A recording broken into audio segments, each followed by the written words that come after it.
guys, it's Economics here. This is a revision video for those of you doing GCSE paper A592 this summer, and this is on the section of the specification which is called How the Economy Works. So this is more the macroeconomic side of the paper.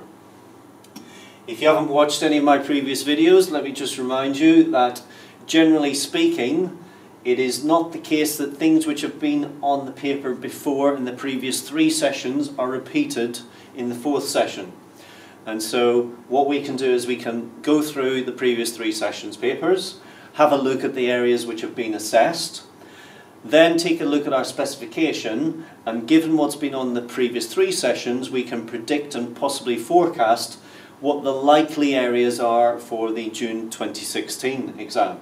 Now obviously this is not an exact science, so I would not, in my wildest dreams, ladies and gentlemen, I would not say to you only revise the things that I'm going to talk about here, but certainly they may be you may wish to focus a little bit more of your efforts on these areas. So in the June 2013 paper, as you know, similar to A591, these papers are broken up into 3 questions. So we've got one question there ends with your 8 marker, then another lot of questions ends with your 8 marker, and then another lot ends with your 8 marker. So things which were assessed in June 2013: direct and indirect taxes, inflation, indirect taxes and the distribution of income, and then the extended answer question for 8 marks was to do with how manipulating government spending and taxes, how that can be done in order to redistribute and reduce inequalities in the distribution of income. Next question was on growth, recession, a little bit of data analysis, so asking you to interpret some data. Make sure that if you're asked to compare data, you use words like higher, lower, slower, faster, that type of thing. And then impact of a recession on government spending on tax revenues. Ending in the 8-mark question, evaluate the causes of economic growth. Now basically what that meant was explain the different methods used to stimulate economic growth and then outline the pros and cons of each.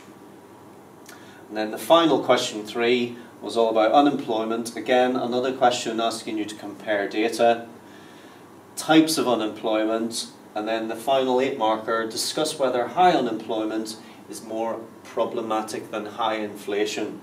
Nice little discussion question there. Right, June 2014. Again, 8 marker, 8 marker, 8 marker. Question 1, question 2, question 3.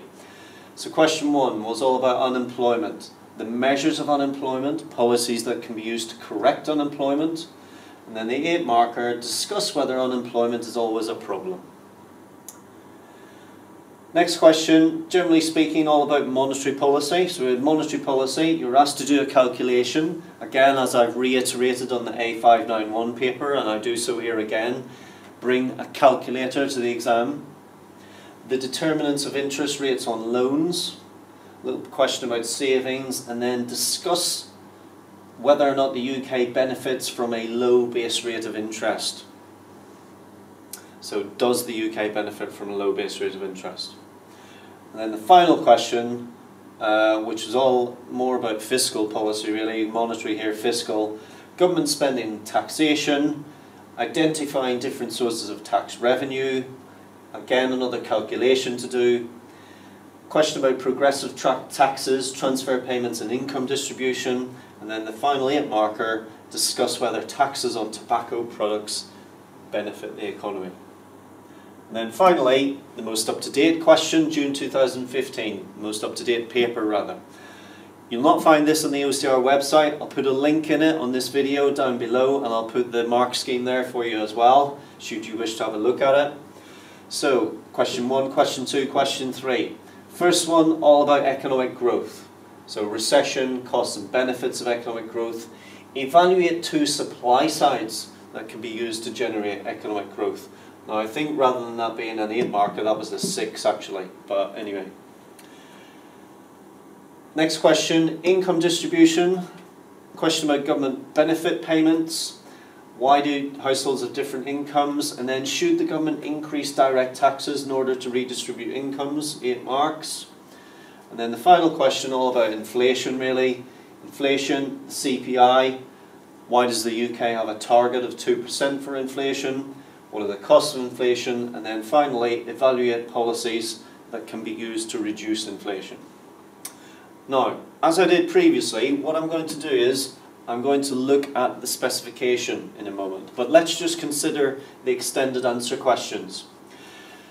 Compared to A591, this A592 paper has a much bigger and a much broader range of essay and extended answer questions to pick from. And so you can see there's very little duplication in the question papers over time. One question on economic growth. One question on supply side policies and economic growth. One question on unemployment. One question on unemployment versus inflation. One question on different policies used to control inflation.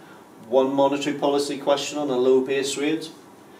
A fiscal / market failure question, taxation and government spending with regard to the distribution of income, so that's been on twice. And then taxes on tobacco products, so again combining that sort of fiscal policy, market failure, intervention question, one question. So unlike A591, where there's the remit for extended answer questions is quite limited, it's much broader here. So let me just pull up the specification for A592.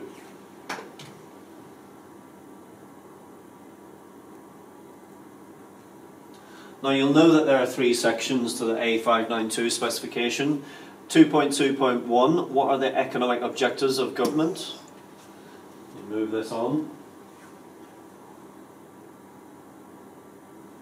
2.2.2, how does the UK government raise and spend its money?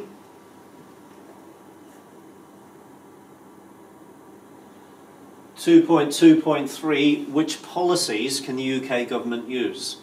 Now, as I said, what you need to do is you need to look at the right hand side here, and I'm going to do this for you, see what has been assessed and then consider what's likely to be assessed in the future. So let me bring that presentation back.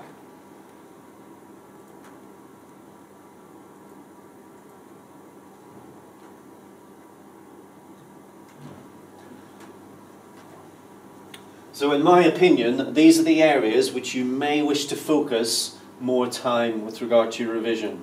So in section 1, what are the economic objectives of a government? Understand the objectives of government policies, i.e. maintaining full employment, ensuring price stability, achieving high economic growth. But here's one, I've put this in bold because it hasn't been on, balancing exports and imports. Consider that carefully. Evaluate. Now all of these evaluates are our potentially 8-mark questions, and if I were you, I would be preparing an answer, even if it's just a bullet point fashion answer to each of these evaluate questions. Evaluate policies a government can use to achieve economic growth. Evaluate the consequences of unemployment. Evaluate policies a government can use to reduce unemployment. Evaluate the consequences of inflation, including the cost of inflation, and the benefits of price stability. Each of those are potential 8 markers. I would be preparing answers for each of those, ladies and gentlemen. And then identify and explain the causes of inflation, including cost push and demand pull inflation. Make sure that you're able to do that. Again, with diagrams is always nice. In section 2, how does the UK government raise and spend its money? Well, you've got to understand the difference between progressive, proportional and regressive taxes. That hasn't really been assessed before. Evaluate the consequences of redistribution measures. One worth considering, I think, for 8 marks. Understand that production and consumption can lead to negative externalities, including pollution and congestion. There's been literally nothing on that recently.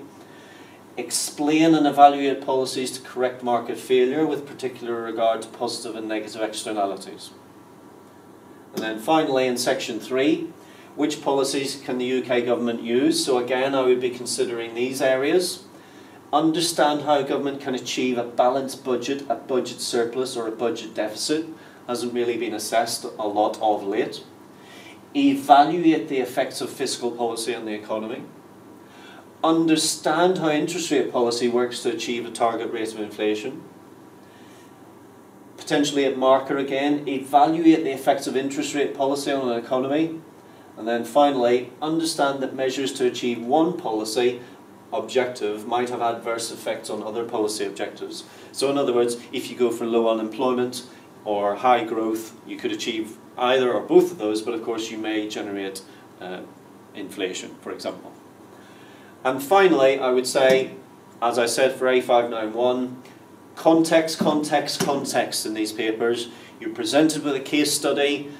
Oftentimes that's a business scenario and a business setup. Answer your questions and apply the theory that you have and the theory that you know in context to the context given.